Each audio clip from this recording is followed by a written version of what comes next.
बोलिए शंकर भगवान की जय, माता गौरा पार्वती की जय, साहेब बलिंदर भैया लीलम दीदी की जय, हर हर महादेव की जय।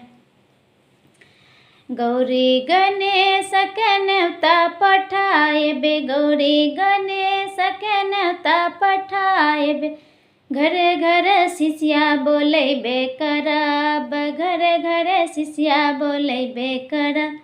आबेदा परदेसी बलम के घर ही में चर्चा करबे करब, आबेदा परदेसी बलम के घर ही में चर्चा करबे करब। गौरी गणेश के न्योता पठाएब, गौरी गणेश के न्योता पठाएब, घरे घरे शिष्या बोलेबे करब, घरे घरे शिष्या बोलेबे करब।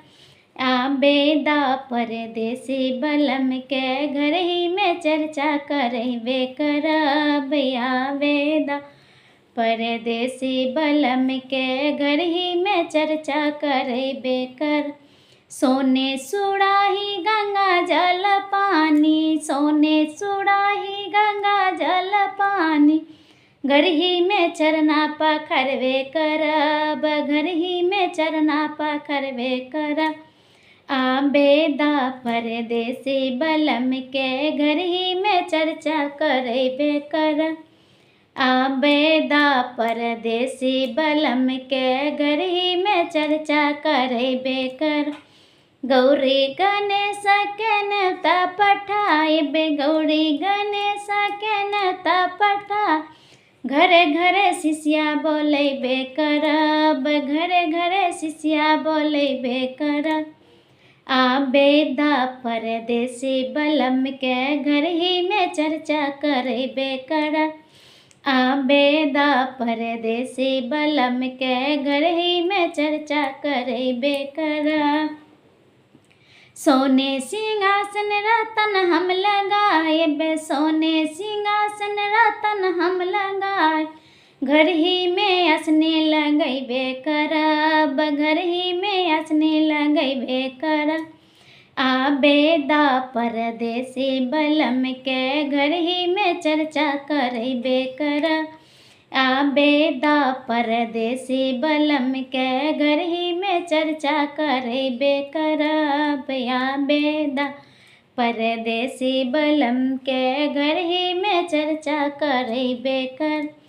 सोने सिंहासन रतन हम लगाएब, सोने सिंहासन रतन हम लगा, घर ही में असने लगैबे करब, घर ही में असने लगैबे करब।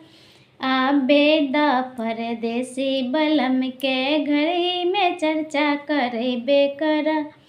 आबेदा परदेसी बलम के घर ही में चर्चा करबे कर। गौरी गणेश के न्योता पठाएब, गौरी गणेश के न्योता पठा, घरे घरे शिष्या बोलेबे करब, घरे घरे शिष्या बोलेबे करब। आबेदा परदेसी बलम के घर ही में चर्चा करबे करब, आबेदा परदेसी बलम के घर ही में चर्चा करबे करब। सोने के थाली 56 रंग भगवा, सोने के थाली में बंगिया धतुरबा, भगवा घर ही लगैबे करब, भगवा घर ही लगैबे करब। आबेदा परदेसी बलम के घर ही में चर्चा करबे करब। आबेदा परदेसी बलम के घर ही में चर्चा करबे करब। गौरी गणेश के न्योता पठाएब, गौरी गणेश के न्योता पठाएब, घरे घरे शिष्या बोलेबे करब, घरे घरे शिष्या बोलेबे करब। आबेदा परदेसी बलम के घर ही में चर्चा करबे करब। आबेदा परदेसी बलम के घर ही में चर्चा करबे करब। आबेदा परदेसी बलम के गरही में चर्चा करे बेकर। कंचन थाली कपूर के बाती, कंचन थाली कपूर के बाती, गरही में आरती उतारबे करब, गरही में आरती उतारबे करब। आबेदा परदेसी बलम के गरही में चर्चा करेबे करब। आबेदा परदेसी बलम के गरही में चर्चा करेबे करब। गौरी गणेश के न्योता पठाइबे, गौरी गणेश के न्योता पठाइब।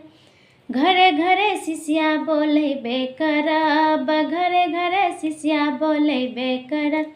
आबेदा परदेसी बलम के गरही में चर्चा करेबे करब। आबेदा परदेसी बलम के गरही में चर्चा करेबे करब। आबेदा परदेसी बलम के गरही में चर्चा करेबे करब। बोलिए शंकर भगवान की जय।